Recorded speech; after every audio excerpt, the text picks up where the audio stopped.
Welcome back to BNFM, the internal podcast of Bottleless Nation, where we pull back the curtain and give you a real look into the people and departments that make this company run. I'm your host, Kylie, and today we have a really great one for you. Joining me is Joe Baker, our Vice President of Business Development. If you've ever wondered who's out there hunting down new opportunities and fueling the growth engine of Bottleless Nation, spoiler alert, it's Joe and his team. We're going to get into his story, what business development actually does day to day, and how being a BDR has changed over the years. Welcome, Joe, to BNFM. I'm glad to have you. Thank you for having me. Pleasure. Yeah. I'd love to give people a background on you. And, obviously we know you're at Bottleless Nation now, but what brought you to Bottleless Nation? What has your career path looked like that has led you to here? Sure. I was a late bloomer, so to speak, in my career. I took a bunch of what I would call blue collar type jobs out of high school and bounced in and out of college. I didn't kind of go straight through. I'd kind of go a year, think I wanted to do something else that didn't require an education, go try that, decide it's not for me, go back in and out, and then finally committed to go back full time and finish my degree, which was in business management. Coming out of there, I needed a job. I was dating somebody. We were going to move in together. It's now my wife. And it was going to be our first place together, right? And I wasn't sure what I wanted to do, but I needed a job. So I kind of started applying places, and there was a company that I interviewed for, and I had no idea what they did. Just knew I needed a job, and it was like inside sales in the whole 9 yards that you usually see on these job ads. And I went there and interviewed, and they were telling me, oh, we're going to schedule appointments for drinking water. It's not rocket science. Anybody can do it. I'm like, okay. And little did I know it was like scheduling appointments through strictly cold calling. And to kind of back up a step, I was the type of personality that hated the phone. Like, I did not like phones at all. My friends and I would be out hanging out and like gonna order takeout, and I'd be the one in the corner like, I don't care where we go as long as I don't have to call it in. Like, that's how scared of using the phone I was. And here I am taking a job that's going to be strictly making phone calls. So I went in, and if I'm being honest, I failed miserably at it my first week. I trained, they kind of sat me with somebody who started a couple of weeks prior to me.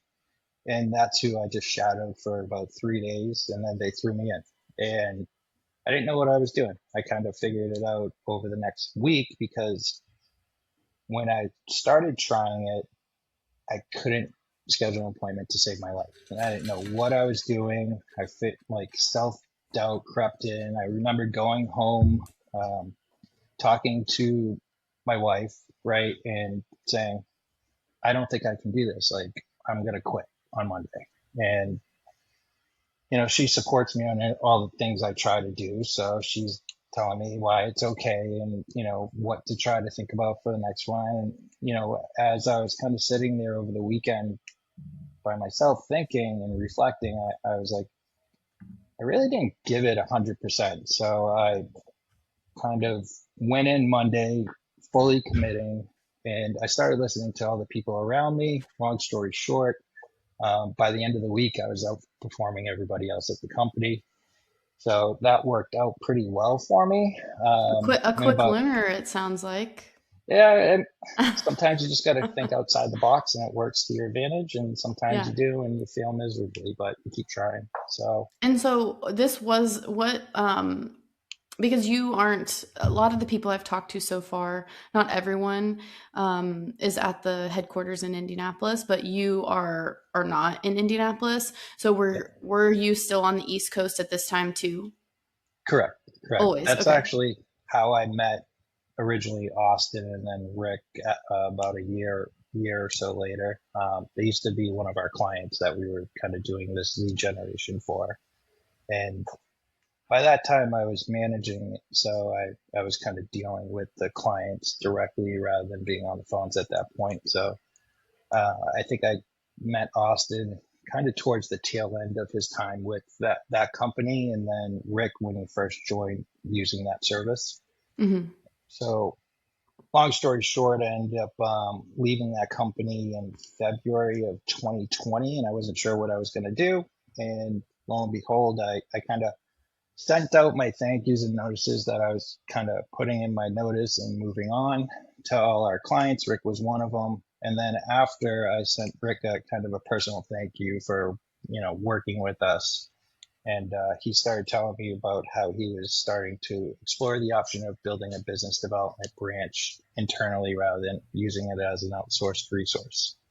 Mm. And then one thing led to another. I flew out to Indiana to talk to him, and I wasn't sure if it was going to work. I'm sure he thought the same because I was on the East Coast and he's in Indianapolis. We we discussed possibly doing it remotely because originally the idea was to have me move out there, and Mm-hmm. I pitched him on let's try it this way. He agreed, and we kind of both agreed to try it out, see what happens, and then talk about if it wasn't working, what to do next. Knock on wood, it did work out. Some things kind of fell in place that um, weren't great for business, but great for the development of the position and to the success of it working out remotely from afar. One of the things being COVID. I was gonna say, I, yeah, that yeah, all happened right at the same time then. yeah, I think I was officially like part of at the time Artesian, right? And about a week later, the country shut down. Yeah, So we that's were forced to wild. start utilizing some tools and softwares that we typically probably wouldn't have dove into so quickly, but we were forced to because of it, and it was things that um, worked because I needed them. So they kind of worked to my advantage and probably led to some of the early on success. Yeah, that's actually really interesting because I feel like it, I don't know, maybe shaped the role a little differently had it not happened, which is really Yeah, interesting. What kind of things, I guess that's like I mean, a kind of a great segue into like how the role of the BDR has changed over time. I sure. mean, since you were working in that industry and then COVID happened and I mean, obviously you're working for a different company, but how did that affect you and your guys' day to day? Sure. So if you talk to kind of, there's this old school, new school type of approaches to business development. Old schools like take out the yellow pages, slap it on a desk, and start just dialing away, flipping pages.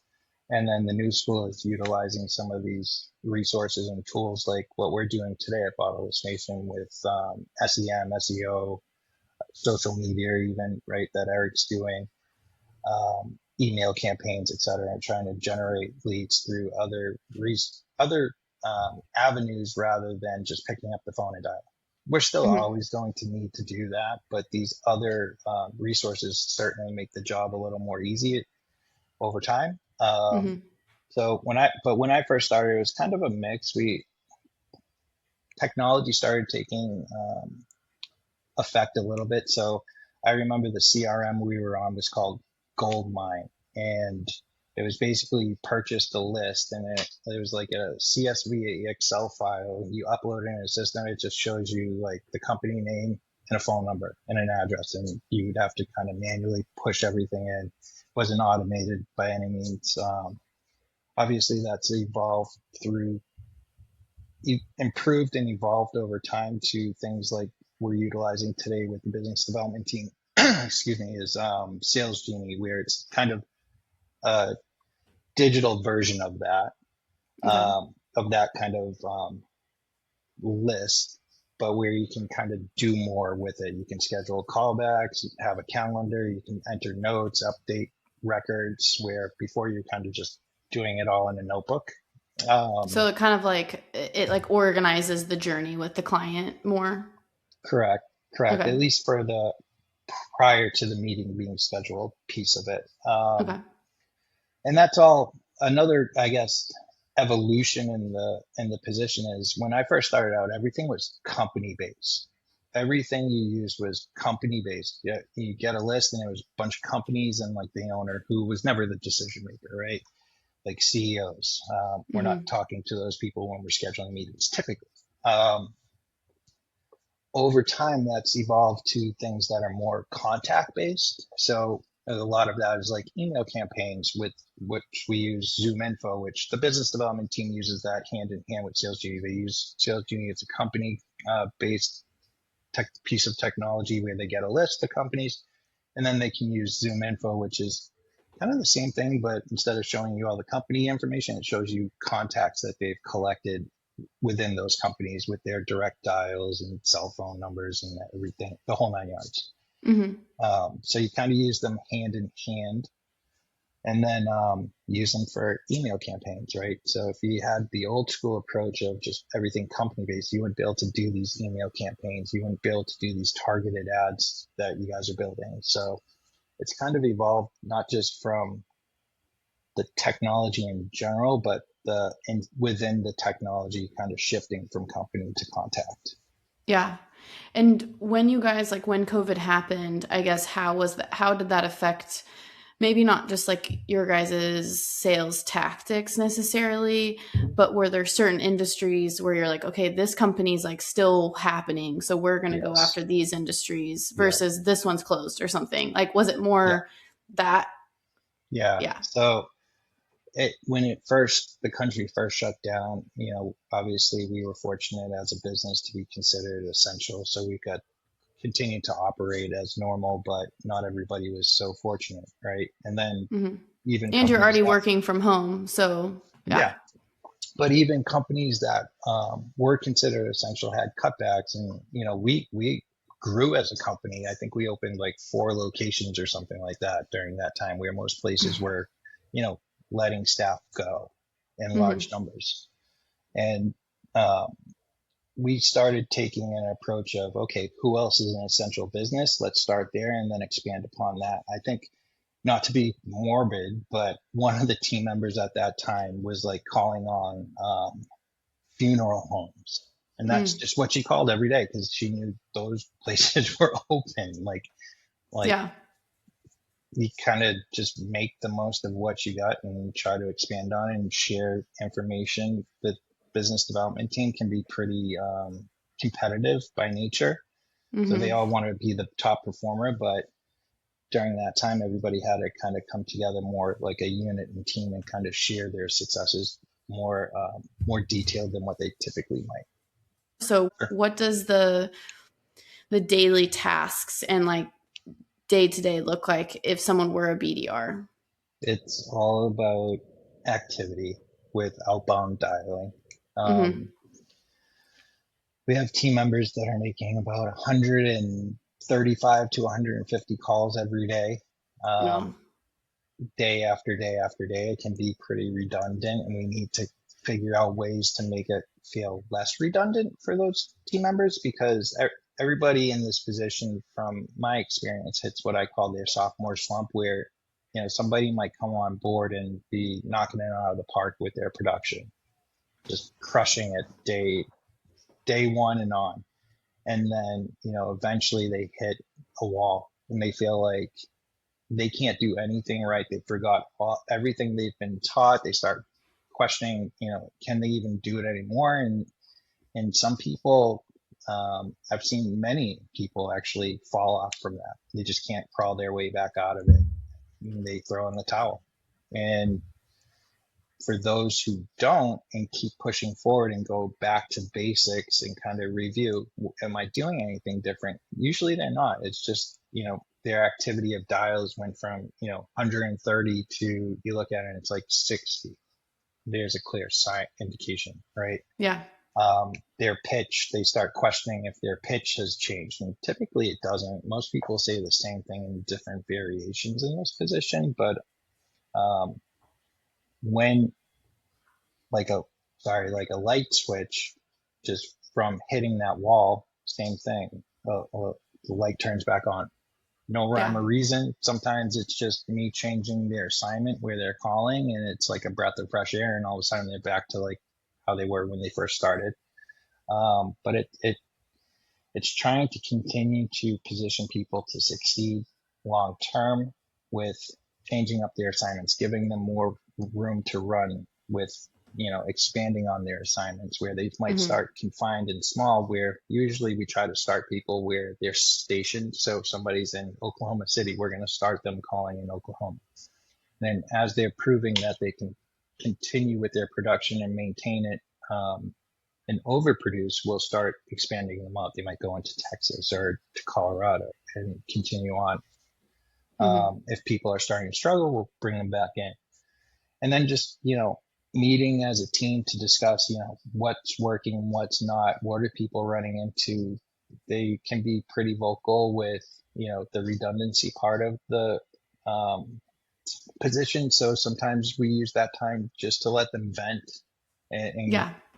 kind of blow off some steam and encourage them to, if you're finding yourself in a negative mindset and you're feeling like, geez, do I have to make one more dial? Get up, walk around for 15 minutes, go back, get get a breath of fresh air, because sometimes that's all it takes to keep pushing forward in this position. And Yeah. put on the radio, listen to the radio while you're working. Just don't, start watching YouTube videos and, we see a gap of an hour in between your calls, then that's a problem, right?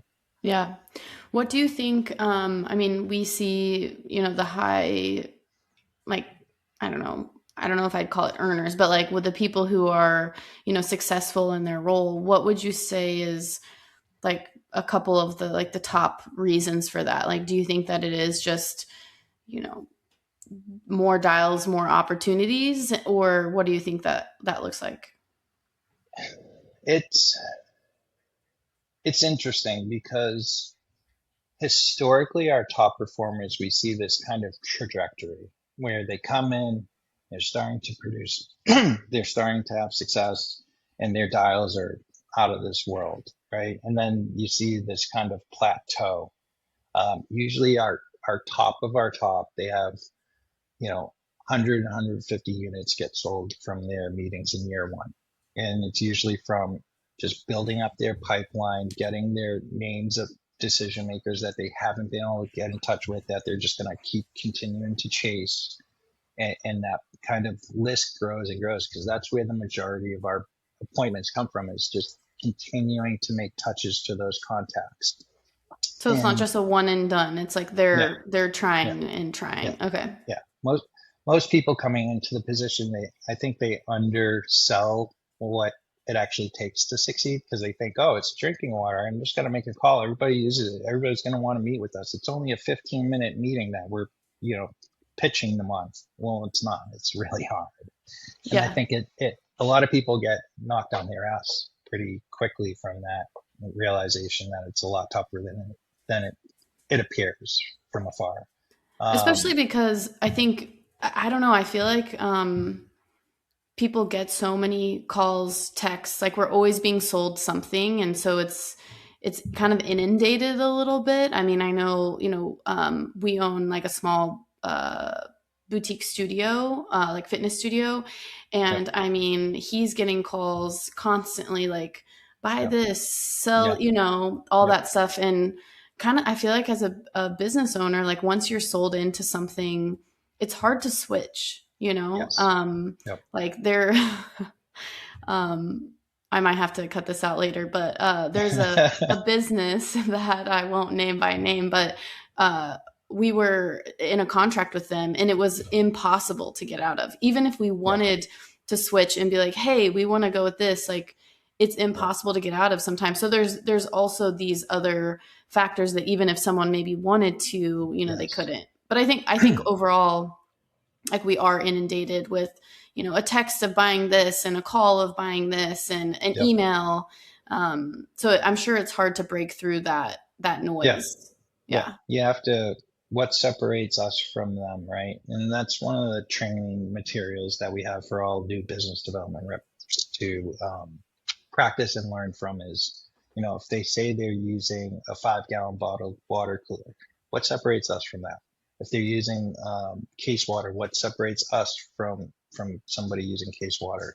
What separates our company from our most direct competitor, who's also providing filtration currently to them? Mm-hmm. So it's learning those kind of bullet points, because we don't want to over communicate some of these value propositions. We want to kind of tease it and then get them to commit to meeting with our sales team, because they know how to sell it.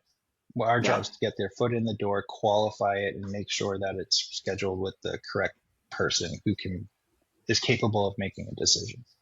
Yeah. But typically our top performers, that you see them year 1 through 3 or 4, they're just 150 units from their appointments get sold. That year 2, it's like 3 to 350. Year 3 is usually their peak year, where they're approaching 400. We've had a couple hit over 500 plus, and then they kind of come back down to that 3 to 400 range onward. But we also see that with their dials. Their dials on that way up are phenomenal, and then when they get Mm-hmm. to that peak, they kind of plateau for a little bit, and their dials might be 80 compared to what they were doing at 130 previously. But they're still maintaining, because that kind of pipeline that they have is bringing them value long term. So the Yeah. fear is, how do we get them to continue to add more and more to that pipeline so it doesn't run dry? Because once your pipeline is dry, you're kind of dead in the water, so to speak. Yeah, definitely.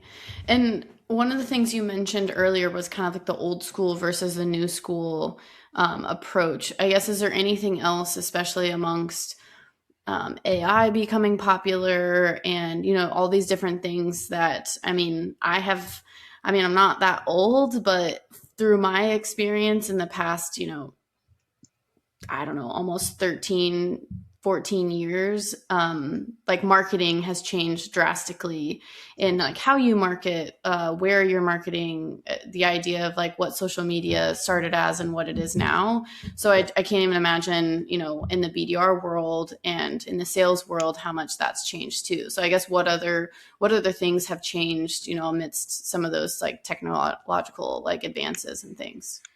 So if this is kind of a tough one, because we try to, as a company, do the marketing piece for them, right? Mm-hmm. So I think maybe some other businesses and industries put that into the actual BDR's hands to run with, but Okay. I think it can also bog them down and lower their actual production until they hit kind of their groove. So we're just starting down that road as a company as a whole. Mm-hmm. So right now we're kind of putting it into the marketing team's hand, yourself, me, John, Sam, Eric, and we're kind of doing that legwork up front. And who knows what that might evolve to down the Mm-hmm. road for us, where we might put more of these features and things we're doing behind the scenes to try to generate leads for them. We might be able to put kind of more of that in the actual BDR's hands, Mm-hmm. where it's become really beneficial is using it as kind of that support, right? Business development's the support to the sales team. You know, sales team's supposed to be able to stand on their own 2 feet, and business development's kind of that added support, that kind of cherry on top, so to speak, for whatever they provide to that sales team. Yeah. And we kind of are looking at it as marketing and lead generation from what we're doing behind the scenes for the business development team. Kind of the same thing. It's that added support for them. They still need to stand on their own 2 feet, so to speak, with their own activity and outbound dialing and tracking their leads and chasing after them. But it's been pretty cool to see us be able to send out um, 60, 80 leads to the team members and say, here, go call this person. And then all of a sudden, 5 minutes later, we're seeing a new appointment being entered in. And we're like, Yeah. nice, right? So long term, we'd like to expand on that and maybe have a team that has a large amount of their day being spent just going after these kind of inbound leads rather than just strictly cold calling outbound leads. Yeah. Well, the colder the lead, I mean, it's really challenging. And honestly, Yeah, the BDR team, coming from like a previous experience where, you know, you put out ads, like if you don't have the infrastructure to then be ready for those people who respond to the ads and are yeah, interested, I mean, you're kind of losing out on the whole point of like doing the ads yeah, in general. And like that's a yeah, whole job in and of itself, is responding to those people who yeah, are interested. yeah. And so that's, I mean, I feel like the BDR, I don't know, playing into, you know, the ads is like such an important part of the role, you know. It is because I mean, we've used a lead generation company in the past where, you know, they tell you straight out, you're not the only person receiving this lead. There might be 5 competitors that are receiving the same lead at the same time, and it's like a race. And we used to send those to the sales team, and the sales team would do their best to try to get in touch with them. And some of them, you know, are happen to be, you know, in between appointments and can make that call right away. But if they're stuck in an appointment or doing a walkthrough, they can't just say, "Oh, sorry, sir, I got to take this and make a call," right? Hmm. So it might be 40 minutes, an hour before they can call them, and when they do, oh, it's already been sold, right? Because Yeah. some of our competitors try to sell equipment over the phone, which we never will do. It just Hmm. doesn't make sense. Doesn't serve the customer best. We're not able to get a lay of the land, see what their wants and needs are, match them up with the specific piece of equipment that can, you know, not underperform, but not get them locked into something that they're overpaying for that they don't really need, right? So we Yeah. try to match them with the best product that's going to check all the boxes for them. And we can't do that unless we get on site, meet with them, and kind of go through that process with That's them. a I feel like that's a really good like point too, because that's something that I'm not a part of on the other side. And I feel like that's really important to be actually giving the client what they need instead of just being like, oh, everyone needs this. And it's like, well, Yeah, actually, like you don't know what kind of situation they're in, yeah, until you maybe see it with your own eyes. And the salespeople, we work with so many different types of industries. yeah. They're going to be like, oh, actually, like this isn't the best option for you. Like you need Correct. blah blah blah blah blah. Correct. I So mean, that's cool. Yeah, that's why the we free were, trial is important, right? yeah, yeah. It lets them make an informed decision, right? So Hmm. on from a business development standpoint, you know, we get a lot of pushback. Well, how much is it, right? And everybody wants to know the price up front. And you know, we train the team members. You know, we'd be doing you a disservice to just blindly quote you because we don't know what those boxes we need to check are. And you know, Hmm. if we just quote you whatever's cheapest and it can't keep up with what it needs to produce each day, now you're locked into something you're paying for every month that you're not happy with, and vice Yeah, versa. You know, we can sell you something with all the bells and whistles, but what if you don't need ice? What if you don't need sparkling water? You only need, you know, water and ice, not sparkling, or you need ambient or distilled water, but this machine doesn't do it, right? So hmm, in our eyes, we're not, you know, we're doing a disservice to that contact by not going there and kind of going through that process with them. for sure. And so, with your role, since you had experience like as a BDR previously, Mhm. um, was the email marketing, was that always part of your role, or was that something that was like integrated later? Um, so at my previous position, we did not do any of that. It was just make dials outbound and schedule appointments. Um, since come, oh, sorry, I'm not sure if you can hear It's that. okay. So at the my previous position, it was non-existent. We didn't do any of that. It was just strictly phone calls. Um, coming on to Bottleless Nation, we weren't doing that at first. That was something we kind of relied on team members to do on an individual basis. But you know, we might have 20 different variations of emails and we don't know what some people are sending out, right? They could make their own stuff and send it out and misrepresent the company or say something we don't want them to. Like, we have no control as a business, right? So Hmm. The email marketing came about, I would say 18 to 24 months ago is when we Okay. first started dabbling with it and trying to build upon it. And we've had some successes, but certainly a lot of room to improve on, I would say. Mm-hmm. And Yeah. now we got John, stepping into that leadership role, and he's got tons of experience, seems to um, really be able to push us in the right direction and make the most out of this kind of digital marketing platform. Mm-hmm. And I think with the email marketing, it's such an important tool as far as like nurturing leads over a longer period of time, and maybe not as an aggressive way as like calling them. So, it's like all of these different facets of like the marketing and sales they're working together. They're not like the same, but Yeah. they're working together to the common goal of like helping the client get the best, hydration solution that they need.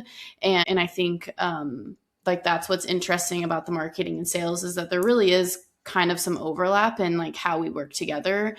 Though, I don't know necessarily like how the BDR life is looking on a day-to-day basis. That's kind of handled separately, but hopefully the marketing team is working to tee them up to, make the sale. Like that's the Yes. goal. Is there anything you feel like that people need to know about like the BDR and its role in the company? Maybe things that are misunderstood about the BDRs. Is there anything you want to share with people that they might not know?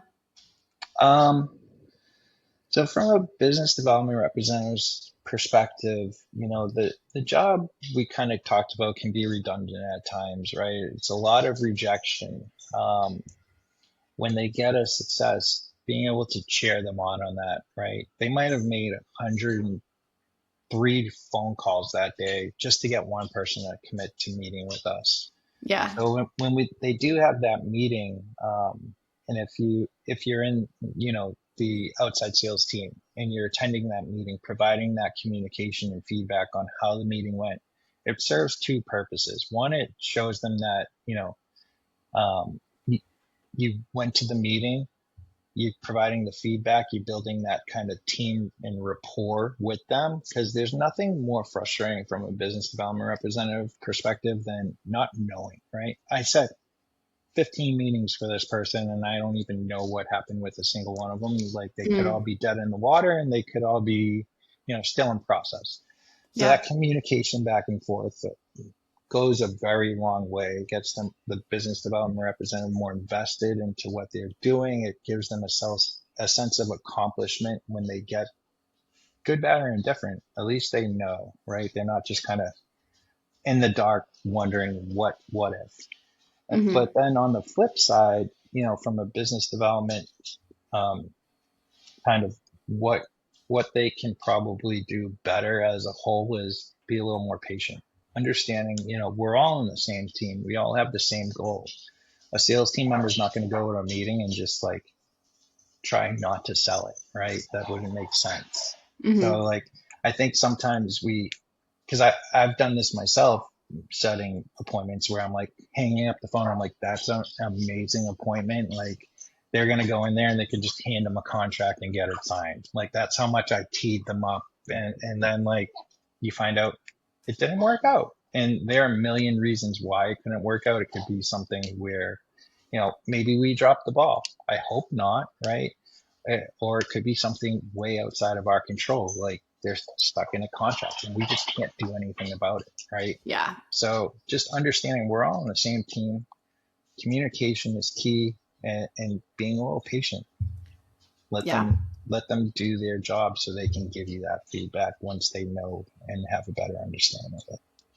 Yeah. I bet being in a BDR role, it's like you're kind of in the middle, like you're not doing the beginning or the end. And Yeah. that's a really interesting place to be. Yep. I don't know. It always reminds me, everything with sales always reminds me of like some sort of sports analogy where it's like, I feel like BDRs are, they're like the guards and they're, they make this amazing pass and then they miss the shot and you're like, oh my gosh, like you just needed to make it. Yeah. Um, so yeah, I'm sure that can be like a frustrating place to be, but it's just, there are so many factors at Yeah. play. And, maybe the person they were talking to wasn't the person who was actually going to make the decision, and or Correct. they would really want it but they can't get it to be approved, or there's like Yeah. so many They're things. doing renovations and, need to Yeah. revisit in 16 months. You're like, who knows, right? But Hmm. knowing, believing in your team members to know that they're trying their best and trying to bring that across the finish line, and for the sales team to know the business development team is trying to put these things on their plate in the best way possible. We want to leave the sales to them. We preach the 3 W's for business development on their calls: who, what, and why. Who are we? What are we doing? Why are we calling? Give them your best, 30-second elevator pitch of those 3 W's. Ask for an appointment, schedule a time, and then qualify. It's much easier to Hmm. qualify once you've gotten them to commit just by telling them those 3 W's. And if we discovered they're not qualified, they have 6 employees with no service, 6 employees. That's not worth our time to go to. They're not going to sign. History has shown us time and time again, they're not going to be a good fit for what we offer. Yeah. Somebody who's using 5-gallon bottle jugs and goes through 14 a month, well, that's right up our alley, right? And Yeah. so for business development, having kind of um, the strength to not push that 6-person no service type of appointment through to the sales team, because we're just setting them up to fail, Yeah. and and continuing to push only qualified appointments and doing our best with ensuring they're with the right person. Yeah. Everything these days is like a 2-step authentication, right? You can't even Hmm. like go into like your email without it sometimes. So we try to teach the business development team on their calls, verify they're the correct decision maker 2 times. Once by asking the person who answers the phone to speak with the person in charge of that decision. And then once connected to that person, ask them point blank: I was told you're the best person to speak to in regards to the decisions for the drinking water. Nice. Is that correct? If they say no, okay, who is? And then start over with that person. Yeah. If they say yes, great. We're now going to control that conversation and go into those 3 W's and ask for the meeting. But Yeah. sometimes people try to do too much on these calls. Sometimes they don't do enough, and they get kind of cut corners, and that's where we're not serving our sales team the best way possible. Hmm. Yeah. So, That's such an interesting. I feel like it's a fine balance between, like you said, like not doing too much, but also yeah, doing enough too at yeah, the same time. yeah. Um, well, Joe, that is all I had for you today. I mean, I think that we could probably talk for another 45 minutes about this, but we're nearing our time limit. But with everyone, I have asked them just like a final wrap-up question. And so the question is essentially, what advice would you give to your younger self? And so that can be like as a younger BDR, or just younger in your career in general. Like you said, you tried out a couple different things. What advice would you give to your younger self? Ooh, I knew this question was coming. I'm still going to struggle with it. I would say be patient, believe in yourself, don't be so quick to give up, and know that if you are consistent, you put in the work, put in the effort, the rewards will come, right? Most people who succeed in this, no matter what position you're in, whether it's, a pro athlete to a business development representative, Bottleless Nation, or, anything in between, anything and everything in between, it's not always the most talented people that have the largest amount of success. It's the people who show up every day, put in the work, day in, day out, don't cut corners, and just work really hard, and Yeah. try to continue to learn and grow. And I think, a younger version of myself hearing that and also believing it, would have been something I would have told younger Joe. Yeah. And Well, you got to anybody, put in right? the reps, you have to Yeah, be able to put in the reps or yeah, you're not going to yeah, get any better. yeah. I like it. So I like it. Well, Joe, thank you for joining me today. And I look forward to sharing this with everyone in Bottleless Nation. thank you so much for having me, Kylie. It's been a pleasure.